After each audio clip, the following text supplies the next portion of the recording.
Assalamualaikum warahmatullah. Assalamualaikum warahmatullah.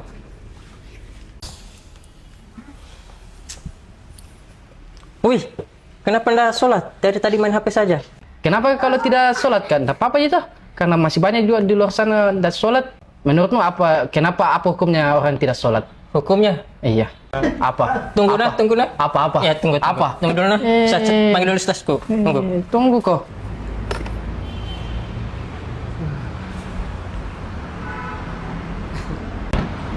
Assalamualaikum. Salam. Wih, banyak jualan ini, Dik. Iya. Kenapa ini, lagi? Ini saya ada orang yang kemarin tadi itu yang banyak sekali masalahnya Oh, di kelab-kelab. Apa lagi masalahnya nih? Tentang sholat lagi nih Ustaz. Oh, enggak mau sholat kah? Iya ini. Oh, ini lagi kah? Iya. Astaga, tiap hari itu bikin masalahnya, anak. Enggak ada tebak-tebakan ini, nih. Apa lagi masalahnya nih? Ini tadi saya sholat, Iya. tadi dia main HP baru nggak sholat. Oh, seorang muslim itu tidak sholat, itu ada dua kondisi. Yang pertama, seorang muslim itu tidak sholat, mengaku muslim ya, tapi tidak sholat, dan tidak mengakui wajibnya sholat. Kalau ini semua ulama sepakat murtad.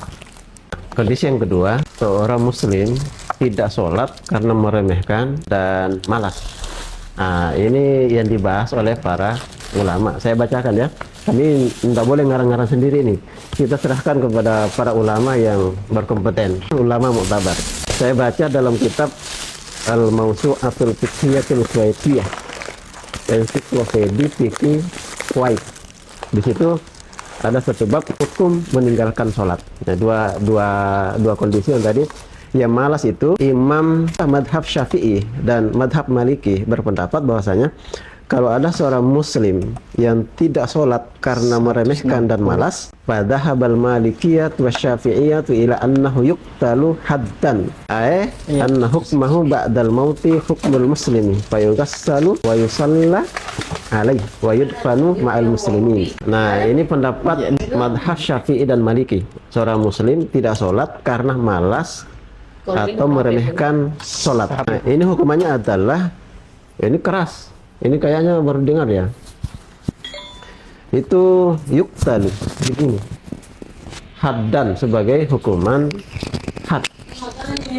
Artinya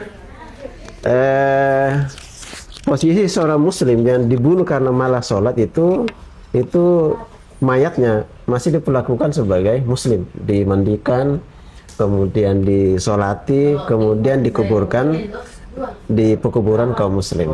Itu pendapat Maliki dan Syafi'i. Nah, pendapat madhab Hanafi itu tidak dibunuh. Kalau ada seorang muslim malas, tidak mau sholat karena meremehkan, maka itu dipenjara sampai dia mau sholat. Berarti kalau dia tidak mau sholat sampai mati, berarti dipenjara sampai mati gitu. Apa, penjara seumur hidup. Hambali itu juga berpendapat bahwasanya kalau seorang muslim tidak sholat karena malas dan meremehkan, maka dibunuh. Tapi mazhab Hambali ini berbeda dengan tiga mazhab lainnya. Mazhab mayoritas ya, dalam mazhab Hambali, seorang yang tidak sholat itu walaupun karena malas itu dihukumi kafir, maka dihukum bunuh. Ah, itu dalam pandangan Islam. Nah, jadi dalam pandangan Islam, kalau orang tidak sholat itu disuruh tobat. Kalau tidak mau tobat, ada eksekusi, dihukum mati. Itu beda dengan sistem demokrasi sekarang toh. Iya. Dalam sistem demokrasi itu kalau orang tidak sholat, tidak apa-apa toh. Nah, mau sholat silahkan, mau tidak sholat silahkan. Makanya banyak sekali yang mengaku muslim sudah bertahun-tahun ini, bahkan sudah puluhan tahun tidak sholat. Karena kita hidup dalam sebuah sistem yang memang kalau mau masuk neraka silahkan, mau masuk surga silahkan. Dalam Islam tidak seperti itu. Dalam pandangan Islam, seorang muslim tidak dibiarkan meninggalkan sholat, walaupun itu karena malas. Jadi sudah paham? Oh, jadi dalam pandangan Islam itu kalau orang tidak sholat keras, bisa begini. Kalau tidak mau tobat, itu dalam Islam ya. Sekali lagi dalam pandangan Islam. Kalau dalam sistem demokrasi terserah orang, tau? Terserah saja orang.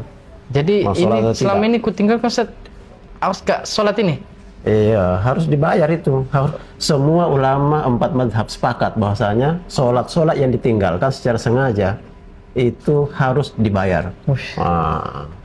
Nanti kita lanjutkan lah bagaimana caranya bayar. Iya, sholat dulu tadi. Ya, ya.